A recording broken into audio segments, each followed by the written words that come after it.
الرجيم بسم الله الرحمن الرحيم والذي جاء بالصدق وصدق به أولئك هم المتقون وقال تبارك وتعالى إلا تنصروه فقد نصره الله إذ أخرجه الذين كفروا ثاني اثنين إذ هما في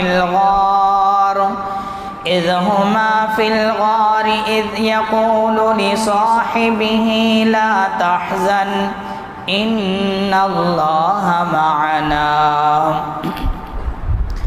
وقال النبي صلى الله عليه وسلم أنت صاحبي على الحوض وصاحبي في الغار أو كما قال عليه الصلاة والسلام اللهم صل على سيدنا محمد في أول كلامنا اللهم صل على سيدنا محمد في أوسط كلامنا اللهم صل على سيدنا محمد في آخر كلامنا اللہ کے نام سے شروع کرتا ہوں جو بڑا مہربان نہایت رحم کرنے والا ہے۔ درود و سلام نازل ہو میرے اور آپ کے آقا جناب محمد الرسول اللہ صلی اللہ علیہ وسلم پر، آپ کے آل پر، آپ کے ازواج پر، آپ کے اہل بیت پر، آپ کے ماننے والوں پر۔ معزز سامعین کرام، بزرگان دین، نوجوانان ملت، میں نے ابھی آپ حضرات کے روبرو سورۃ الزمر اور سورۃ التوبہ کی ایک آیت تلاوت کی ہے۔ اس آیت میں اللہ تبارک و تعالی نے ارشاد فرمایا والذی جاء بالصدق وصدق به، وہ شخص جو سچائی کو لے کر آئے اور وہ جو اس سچائی کی تصدیق کرے، اولئک هم المتقون، یہی حقیقت میں متقی بندے ہیں، پرہیزگار بندے ہیں۔ سچائی کی تصدیق کرنے والے، سچائی کو ماننے والے، سچائی کے راستے پر چلنے والے، در حقیقت یہی متقی بندے ہیں، پرہیزگار بندے ہیں۔ حضرات، اس آیت میں مفسرین کرام یہ ارشاد فرماتے ہیں والذی جاء بالصدق، وہ شخص جو سچائی کو لے کر آئے۔ سچائی کو لے کر آنے والے شخصیت کون ہے؟ اس سے مراد ہمارے نبی حضرت محمد صلی اللہ علیہ وسلم کی ذات اقدس ہے۔ پیارے نبی صلی اللہ علیہ وسلم دنیا کے اندر آئے، صداقت کو لے کر آئے، سچائی کو لے کر آئے۔ وہ سچائی کیا ہے؟ لا الہ الا اللہ محمد الرسول اللہ صلی اللہ علیہ وسلم کی دعوت ہے۔ یہ صداقت کو لے کر پیارے نبی دنیا کے اندر تشریف لے آئے۔ اسی آیت میں جو دوسرا جملہ ہے والذی جاء بالصدق، دوسرا جملہ وصدق بھی، وہ شخص جو سچائی کو لے کر آئے، اس سے مراد ہمارے نبی صلی اللہ علیہ وسلم ہیں۔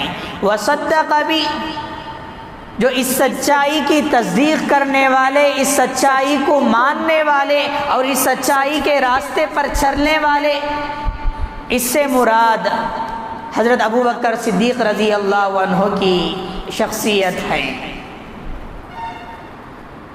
جب پیارے نبی صلی اللہ علیہ وسلم دنیا کے اندر تشریف لائے اور یہ پیغام لے کر آئے، توحید کا پیغام، لا الہ الا اللہ محمد الرسول اللہ صلی اللہ علیہ وسلم کا پیغام لے کر آئے، تو اس پیغام کی تصدیق کرنے والے سب سے پہلے حضرت ابوبکر صدیق رضی اللہ عنہ ہیں۔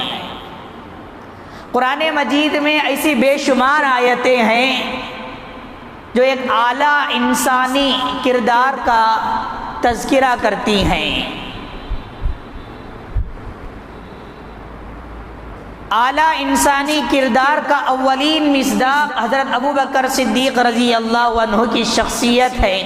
اسی لیے اللہ تبارک و تعالی نے سورۃ اللیل کے اندر اللہ نے فرمایا فَأَمَّا مَنْ أَعْطَى وَاتَّقَى وَصَدَّقَ بِالْحُسْنَى فَسَنُيَسِّرُهُ لِلْيُسْرَى، رہا وہ شخص جو اللہ کے راستے میں خرچ کرتا ہے اور تقوی کی زندگی گزارتا ہے اور ہر اچھی بات کی تصدیق کرتا ہے، فَسَنُيَسِّرُهُ لِلْيُسْرَى، اللہ تبارک و تعالی ایسے شخص کے لیے سچائی کے راستے کو ہموار کرتے ہیں۔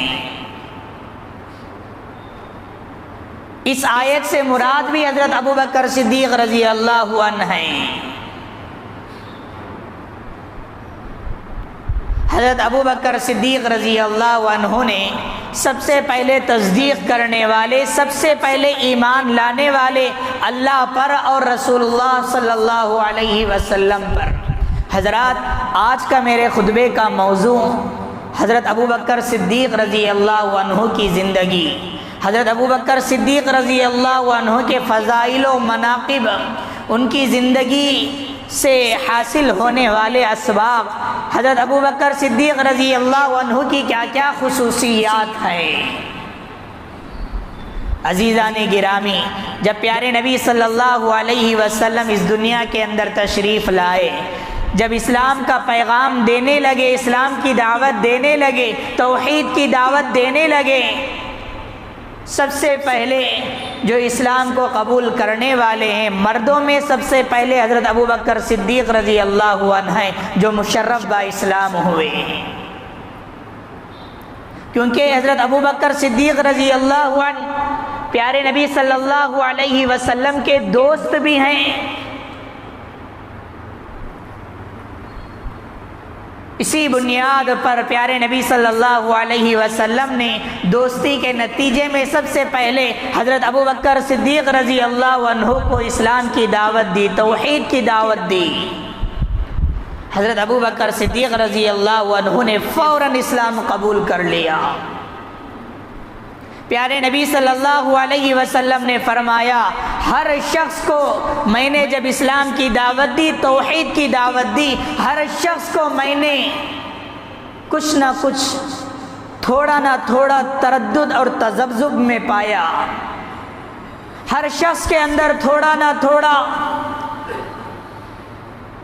تذبذب محسوس کیا، تردد محسوس کیا، لیکن حضرت ابو بکر صدیق رضی اللہ عنہ ایک واحد صحابی ہیں، یہ واحد شخصیت ہیں، جب پیارے نبی صلی اللہ علیہ وسلم جب ان کو اسلام کی دعوت دیتے ہیں، توحید کی دعوت دیتے ہیں، بلا تردد، بلا تذبذب انہوں نے فوراً آمنا صدقنا کہہ کر اسلام قبول کر لیا۔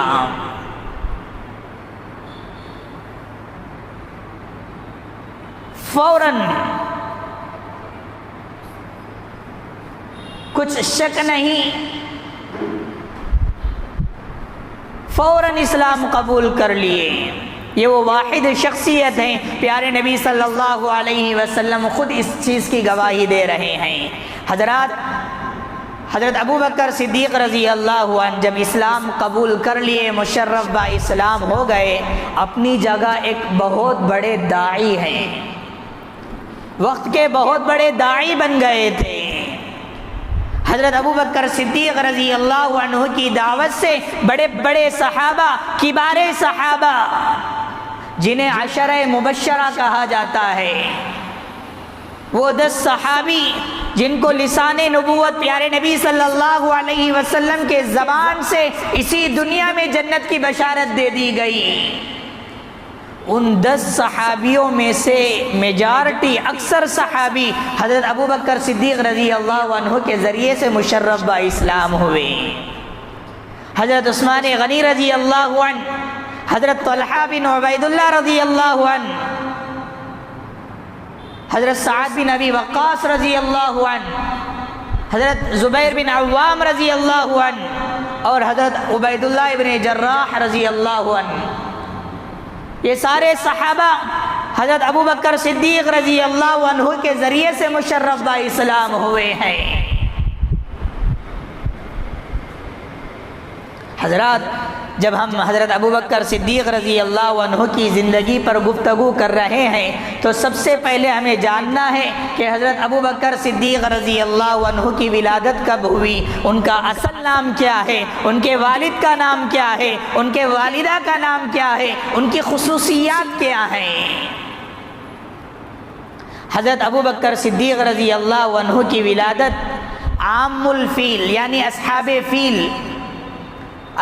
فیل کا جو واقعہ پیش آیا اس سے پہلے 2 سال 6 ماہ پہلے حضرت ابوبکر صدیق رضی اللہ عنہ پیدا ہوئے ہیں۔ حضرت ابوبکر صدیق رضی اللہ عنہ کا اصل نام ابوبکر نہیں ہے، حضرت ابوبکر صدیق رضی اللہ عنہ کا اصل نام عبداللہ ہے۔ ان کی کنیت یعنی ان کا جو سر نیم ہے وہ ابو بکر ہے۔ بکر کہتے ہیں پہل کرنے والا، بکر کہتے ہیں پہل کرنے والا، ہر چیز میں پہل کرنا۔ پیارے نبی صلی اللہ علیہ وسلم دین کی دعوت دیے، سب سے پہلے مردوں میں اسلام قبول کرنے والے حضرت ابوبکر صدیق رضی اللہ عنہ ہیں۔ پیارے نبی صلی اللہ علیہ وسلم معراج تشریف لے گئے، معراج سے تشریف لے کر آنے کے بعد جب لوگوں کے سامنے بتایا میں نے 7 آسمانوں کا میں نے سفر کیا ہے، سب سے پہلے تصدیق کرنے والے حضرت ابوبکر صدیق رضی اللہ عنہ ہیں۔ ہر چیز میں پہل کرتے تھے حضرت ابوبکر صدیق رضی اللہ عنہ، اسی لیے ان کا سر نیم ابا بکر۔ ان کے والد کا نام آتا ہے عثمان، اور ان کے والد کا جو سر نیم ہے ابو قحافہ۔ ان کے والدہ کا نام سلمہ بنت صخر، اور ان کے والدہ کا جو سر نیم ہے کنیت ہے ام الخیر۔ یہ اتنے عظیم صحابی ہیں، اپنے اندر اتنی خصوصیت رکھنے والے صحابی ہیں، خود بھی صحابی، والد بھی صحابی، والدہ بھی صحابی۔ آپ کی بیٹیاں حضرت عائشہ، حضرت اسماء، حضرت ام کلثوم رضی اللہ عنہن، یہ سارے بیٹیاں بھی صحابیاں ہیں۔ آپ کے بیٹے حضرت عبد الرحمن بن ابو بکر رضی اللہ عنہ یہ بھی صحابی ہیں۔ گویا کہ 4 نسلیں تک یہ صحابیت کا سلسلہ چلا۔ کسی دوسرے صحابی کو یہ توفیق نہیں ہوئی، یہ مقام نہیں ملا، یہ عظمت، یہ خصوصیت نہیں ملی جو حضرت ابوبکر صدیق رضی اللہ عنہ کو ملی ہے۔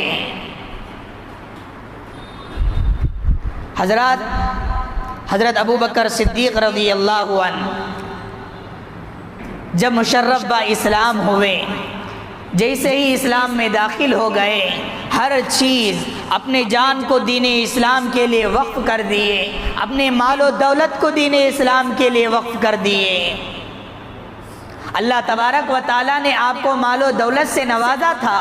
اگر آپ مکی زندگی اور مدنی زندگی اگر آپ پڑھیں گے تو آپ کو معلوم ہوگا کہ حضرت ابوبکر صدیق رضی اللہ عنہ جب مکے کی گلیوں میں جاتے، مکے کی گلیوں میں جب سرداران قریش مکہ اسلام لانے والوں پر جب ظلم کرتے تھے، تکلیفیں پہنچاتے تھے، ان پر ظلم و بربریت کا پہاڑ پھوڑتے تھے، جب حضرت ابوبکر صدیق رضی اللہ عنہ یہ سارا ماجرا دیکھتے، یہاں تک کہ حضرت بلال حبشی رضی اللہ عنہ، امیہ بن خلف جو سردار قریش کا جو ایک بہت بڑا سردار تھا،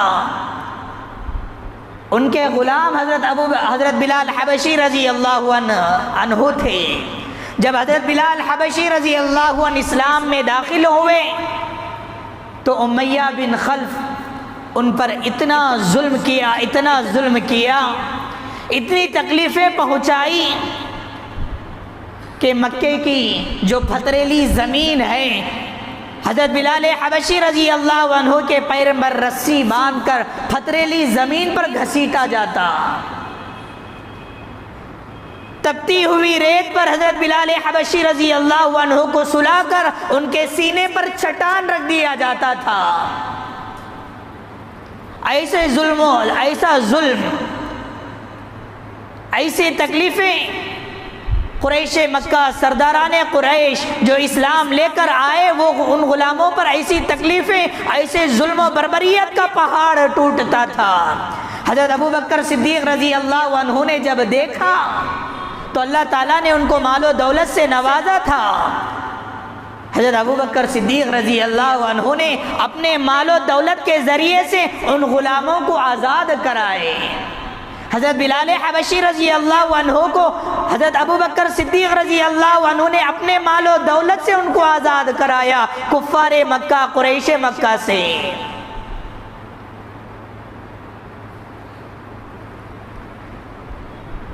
اپنے جان کو قربان کرنے کے لیے تیار، اپنے مال و دولت کو قربان کرنے کے لیے تیار، ہمیشہ تیار رہے۔ غزوہ تبوک کے موقع پر آپ واقعہ جانتے ہیں، غزوہ تبوک کا موقع ہے، پیارے نبی صلی اللہ علیہ وسلم غزوے میں جانے کے لیے تیاری کر رہے ہیں، جہاد میں جانے کے لیے تیاری کر رہے ہیں۔ پیارے نبی صلی اللہ علیہ وسلم نے فرمایا کہ اے میرے صحابہ، جو کچھ تمہارے پاس ہے اللہ کے راستے میں قربان کرو، جو کچھ تمہارے پاس ہے جہاد میں جانے والوں کے لیے قربان کرو۔ ہر صحابی جاتے ہیں گھر میں کچھ نہ کچھ لے کر آتے ہیں۔ حضرت عمر فاروق رضی اللہ عنہ ہمیشہ حضرت ابوبکر صدیق رضی اللہ عنہ سے عمل میں، اجر و ثواب میں آگے بڑھنے کی ہمیشہ کوشش کرتے تھے۔ کیسے میں حضرت ابوبکر صدیق رضی اللہ عنہ سے عمل میں، اجر و ثواب میں آگے بڑھ جاؤں۔ آج ہمارے درمیان بھی مقابلہ ہوتا ہے، آج ہمارے درمیان بھی کمپٹیشن ہوتا ہے، لیکن آج ہمارے درمیان میں جو مقابلہ ہوتا ہے، کمپٹیشن جو ہوتا ہے، آج ہمارے درمیان دنیاوی مال و متاع میں ہوتا ہے۔ آج ہمارے درمیان میں جو کمپٹیشن ہوتا ہے وہ گھر بنانے میں کمپٹیشن ہوتا ہے، کھانے پینے میں کمپٹیشن ہوتا ہے، کپڑے پہننے میں مقابلہ ہوتا ہے۔ لیکن صحابہ اکرام رضوان اللہ علیہ مجمعین یہ وہ جماعت ہے، یہ وہ طبقہ ہے، دنیاوی مال و متاع میں ان کا مقابلہ، کمپٹیشن نہیں ہوتا تھا، بلکہ مقابلہ ہوتا تھا تو ان کا اعمال کے حوالے سے مقابلہ ہوتا تھا۔ اگر کوئی مثال کے طور پر اگر کوئی 50 رکعت نمازیں پڑھ رہا ہے تو دوسرے صحابی کوشش کرتے کہ میں 100 رکعت نمازیں پڑھوں۔ اگر کوئی دن میں 1 قرآن ختم کرتا ہے تو دوسرے صحابی مقابلہ کرتے تھے کہ میں دن میں 2 قرآن ختم کروں۔ اگر کوئی صحابی اللہ کے راستے میں 1000 دینار خرچ کرتا ہے تو صحابی کے درمیان میں مقابلہ ہوتا ہے کہ میں ان سے زیادہ اللہ کے راستے میں خرچ کروں۔ صحابہ اکرام رضوان اللہ علیہ مجمعین کے جماعت کے درمیان میں عمل میں، اجر و ثواب میں مقابلہ ہوتا تھا، کمپٹیشن ہوتا تھا۔ جب پیارے نبی صلی اللہ علیہ وسلم نے یہ اعلان کیا کہ اے میرے صحابہ، اللہ کے راستے میں خرچ کرو، جہاد میں جانے والوں کے لیے قربان کرو، تو حضرت عمر فاروق رضی اللہ عنہ ہمیشہ موقع پانے کی کوشش کرتے تھے کہ میں حضرت ابوبکر صدیق رضی اللہ عنہ سے عمل میں آگے بڑھ جاؤں۔ جیسے ہی اللہ کے نبی نے یہ اعلان کیا، حضرت عمر فاروق رضی اللہ عنہ یہ سوچ کر گھر جاتے ہیں کہ آج میں حضرت ابوبکر صدیق رضی اللہ عنہ سے عمل میں آگے بڑھ جاؤں گا۔ حضرت عمر فاروق رضی اللہ عنہ گھر جاتے ہیں، جا کر سارا مال کو 2 حصوں میں تقسیم کرتے ہیں۔ ایک حصہ اپنے گھر والوں کے لیے چھوڑتے ہیں، دوسرا حصہ اللہ کے راستے میں خرچ کرنے کے لیے پیارے نبی صلی اللہ علیہ وسلم کی خدمت میں لے کر آتے ہیں۔ یہ سوچ کر آتے ہیں کہ آج میں ابوبکر سے عمل میں آگے بڑھ جاؤں گا۔ جب اللہ کے نبی صلی اللہ علیہ وسلم کی خدمت میں پہنچے، اللہ کے نبی نے فرمایا کہ اے عمر کیا لائے، کتنا لائے؟ یا رسول اللہ یہ لایا ہوں، اتنا لایا ہوں۔ یا رسول اللہ میں نے سارا مال کو 2 حصوں میں تقسیم کیا، ایک حصہ گھر والوں کے لیے چھوڑا ہوں، دوسرا حصہ اللہ کے راستے میں قربان کرنے کے لیے آپ کی خدمت میں لے کر حاضر ہوا ہوں۔ اللہ کے نبی نے فرمایا کہ قبول ہے۔ اس کے بعد حضرت ابوبکر صدیق رضی اللہ عنہ کا حضرت ابوبکر صدیق رضی اللہ عنہ کی باری ہے۔ حضرت ابو بکر صدیق رضی اللہ عنہ گھر جاتے ہیں، جو کچھ تھا سارا چیز تھیلے میں ڈالتے ہیں، پیارے نبی صلی اللہ علیہ وسلم کی خدمت میں آ جاتے ہیں۔ اللہ کے نبی صلی اللہ علیہ وسلم نے پوچھا کہ اے ابو بکر کیا لائے ہو، کتنا لائے ہو، گھر کے اندر کیا چھوڑ کر آئے ہو؟ حضرت ابو بکر صدیق رضی اللہ عنہ نے فرمایا یا رسول اللہ گھر کے اندر جو کچھ تھا وہ سارا چیز لے کر آ گیا، گھر کے اندر کیا چھوڑ کر آئے ہو؟ حضرت ابو بکر صدیق رضی اللہ عنہ نے فرمایا یا رسول اللہ گھر کے اندر اللہ اور اس کے رسول کا نام چھوڑ کر آیا ہوں۔ ہر چیز قربان کرنے کے لیے ہمیشہ تیار ہے۔ حضرت ابو بکر صدیق رضی اللہ عنہ اپنی جان کو بھی قربان کرنے کے لیے تیار، اپنے مال و دولت کو بھی قربان کرنے کے لیے تیار ہیں۔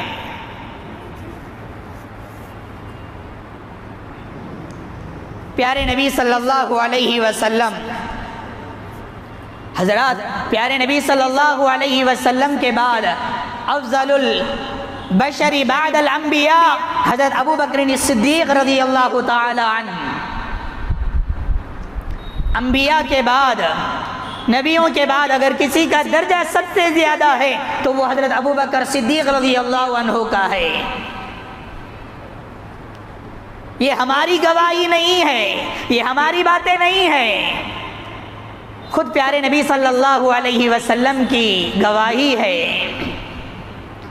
حضرت ابو بکر صدیق رضی اللہ عنہ کی خصوصیت ان کا خود اپنا ایمان ہے، ان کے اندر وہ ایمان کا وہ مقام پایا جاتا تھا، ایمان کے اس رتبے پر وہ فائز ہو گئے تھے۔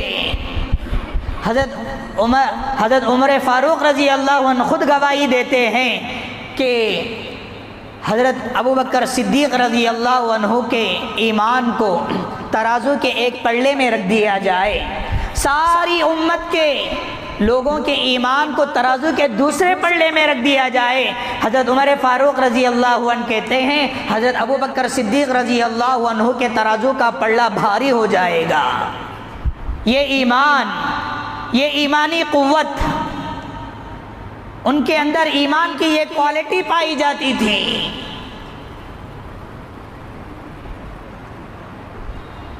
حضرت ابو بکر صدیق رضی اللہ عنہ کا ایمان کا جب یہ عالم ہے، ان کے عمل کا کیا عالم ہوگا؟ جس کے اندر ایمان جتنا زیادہ پختہ ہوتا ہے، جتنا زیادہ طاقتور اس کا ایمان ہوتا ہے، ایمان اصل میں اعمال کا دعوت دیتا ہے۔ جس کے اندر ایمان جتنا زیادہ ہے، عمل کی دعوت اتنا ہی زیادہ رہے گا۔ جس کے اندر ایمان جتنا زیادہ پکا ہے، اس کی زندگی میں اعمال اسی قدر ہوں گے، وہ نماز کا بھی پابند ہوگا، روزے کا بھی پابند ہوگا، اخلاق کا بھی پابند ہوگا، ہر چیز کا وہ پابند رہے گا۔ جس کے اندر جس کے ایمان میں پختگی نہیں ہے، جس کے ایمان میں کمزوری نہیں ہے، وہ نماز کا بھی پابند نہیں رہے گا، کبھی کبھار نماز پڑھے گا، روزے کا پابند نہیں رہے گا، اس کے اخلاق درست نہیں رہیں گے۔ لیکن حضرت ابو بکر صدیق رضی اللہ عنہ کی ذات اقدس، ذات گرامی ایسی ہے، ان کے اعمال بھی ایسے ہی تھے کہ ہر نیکی کرنے کے لیے وہ تیار تھے، ہر نیکی میں وہ پیش رہتے تھے۔ بہت سارے انسان ایسے ہیں کہ کوئی نیکی کر لیے، ہر نیکی میں آگے نہیں رہیں گے۔ کوئی آدمی نماز کا پابند رہے گا لیکن قرآن کی تلاوت میں اتنا ہی پیچھا رہے گا، کوئی آدمی نماز کا پابند رہے گا لیکن غریبوں کی مدد کرنے میں اتنا ہی زیادہ پیچھا رہے گا۔ اگر کوئی آدمی غریبوں کی مدد کرنے میں آگے رہے گا لیکن نماز کا پابند نہیں رہے گا۔ انسان کے اندر کوئی نہ کوئی کسی نہ کسی نیکی میں دل آ جاتا ہے، نماز کا پابند رہے گا،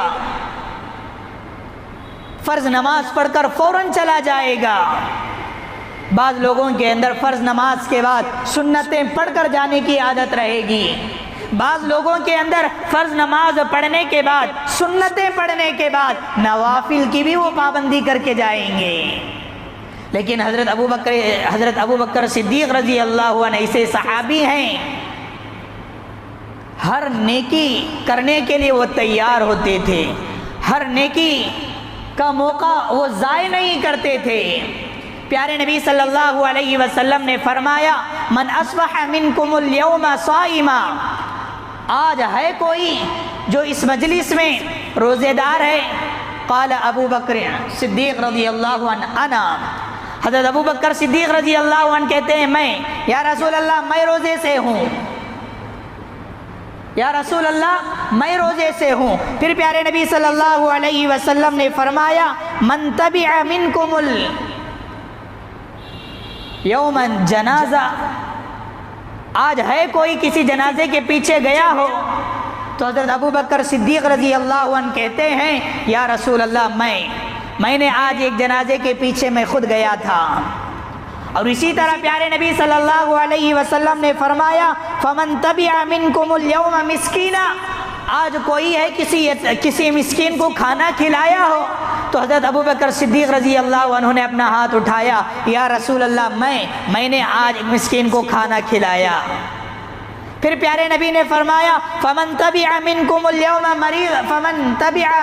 اليوم مریضا، آج کوئی ہے کہ جو مریض کی عیادت کیا ہو؟ حضرت ابو بکر صدیق رضی اللہ عنہ نے ہاتھ کھڑا کیا، یا رسول اللہ میں نے آج ایک صحابی کی عیادت کر کے آیا ہوں۔ فقال رسول اللہ صلی اللہ علیہ وسلم، اللہ کے نبی نے فرمایا مجتمعنا،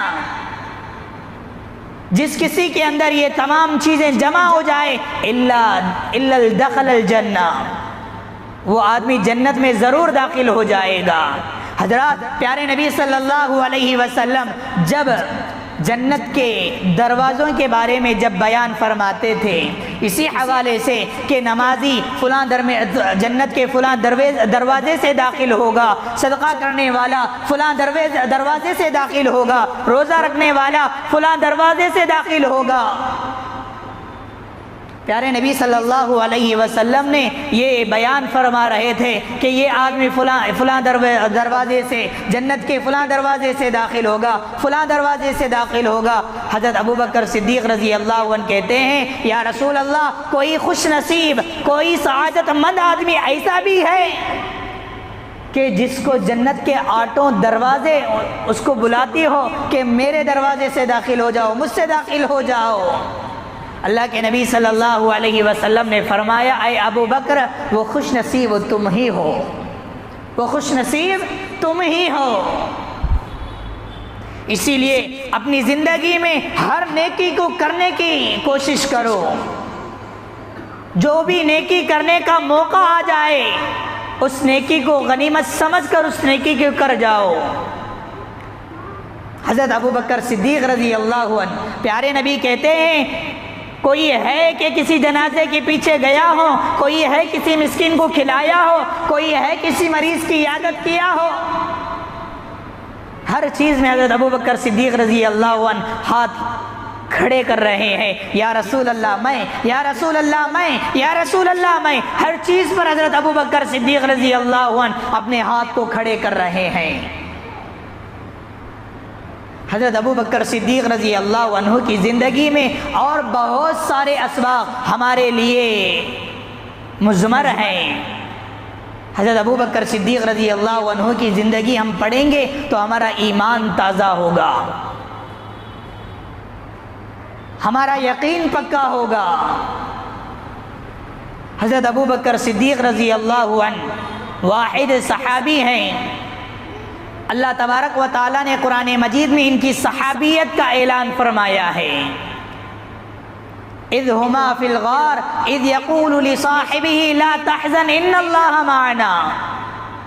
انشاءاللہ آئندہ تفصیلات آئندہ جمعہ آپ کے سامنے گفتگو کرنے کی میں کوشش کروں گا۔